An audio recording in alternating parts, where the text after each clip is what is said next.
Control d'ús de recursos del teu servidor cloud. I m'he accedim al nostre SB Panel. Busquem el nostre cloud al cercador superior de l'SB Panel.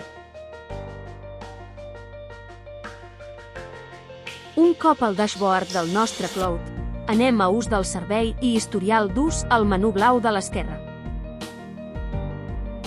A la pàgina principal es mostrarà el consum de trànsit que ha tingut el nostre cloud durant el mes que especifiquem. Al menú superior veiem com tenim diferents apartats per triar. Per exemple, podeu veure l'ús cada 5 minuts del nostre cloud. Aquí podem triar el dia que volem visualitzar, per defecte estarà a dia d'avui, i el tipus de dades que volem que ens mostri, per exemple assignació i ús de V-Cores.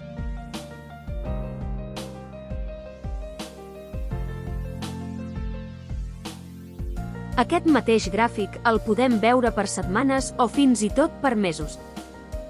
A l'apartat de serveis acumulador, veurem la quantitat d'espai i trànsit que consumeix cadascun dels hosting que tinguem allotjats al nostre cloud. Finalment, a recursos al minut, se'ns mostrarà un gràfic minut a minut sobre el consum dels diferents recursos del nostre servidor cloud.